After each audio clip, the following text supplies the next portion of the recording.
Okay, so I want to record a couple of thoughts that came to mind of this morning's study.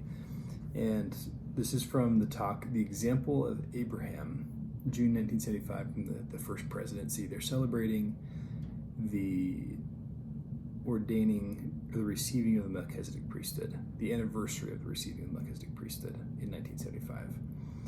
And there's one quote that stands out to me that I'm going to read after I read Doctrine and Covenants 84:44. Okay?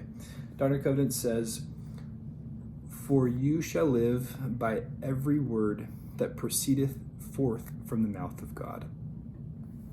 Amazing. So this is obviously just talking about priesthoods. And in section 84, revelation given through Joseph Smith at Kirtland. So during the month of September, elders had begun to return from their missions in the eastern states. It was while they were in the season of joy. The prophet designates it as a revelation on priesthood. Okay? So he's saying, "For whoso is faithful unto the obtaining these two priesthoods of which I have spoken, in the magnifying their calling, are sanctified by the Spirit unto the renewing of their bodies." So that's 33. And what's following is receiving these two priesthoods and magnifying that calling is 44. "For you shall live by every word that proceedeth forth from the mouth of God." So you've received the priesthood and you're sanctifying your calling. Then you are going to live by every word that proceedeth forth from the mouth of God. And the first presidency on this topic, they say, far more seems to be implied in these requirements than token obedience. Far more is needed than mere attendance at a few meetings and token fulfilling of assignments. The perfection of body and spirit are implied, and that includes the kind of service that goes far beyond the normal definition of duty. Behold, there are many called, but few are chosen.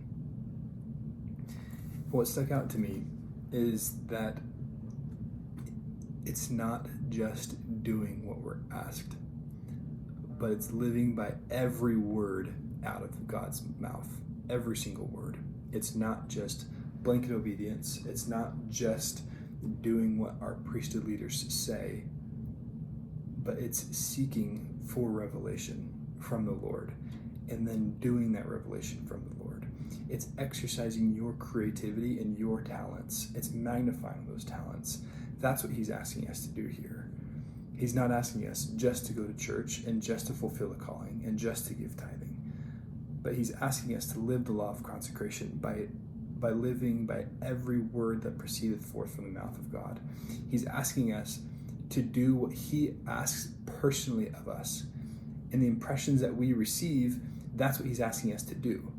Is if you feel good about doing something, or an idea comes to mind, or you want to learn a language, or you want to write a book, or you want to, I should call that person.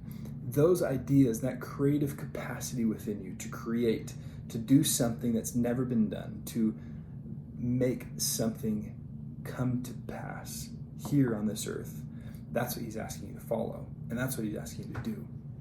And the more that I try to do that, the more that I try to act on those impressions, one, the better I feel, but two, the more that makes sense, the more that I feel it is that what he's asking us to do. He's trying to guide us individually. He's going to give me different revelation than you, and he's going to give you different impressions and revelations to follow and commandments to follow than he will to me.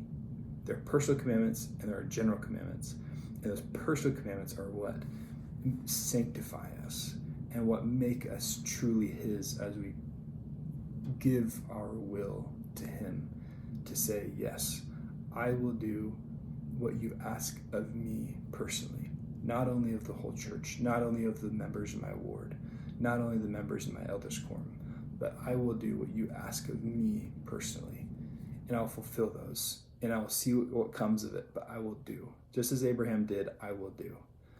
And that's what stuck out to me from this study this morning from that DyC. I'm going to reread those two, 33 and 44, from section 84. For whoso is faithful unto the obtaining these two priesthoods of which I have spoken, and the magnifying their calling, are sanctified by the Spirit unto the renewing of their bodies. For you shall live by every word that proceedeth forth from the mouth of God.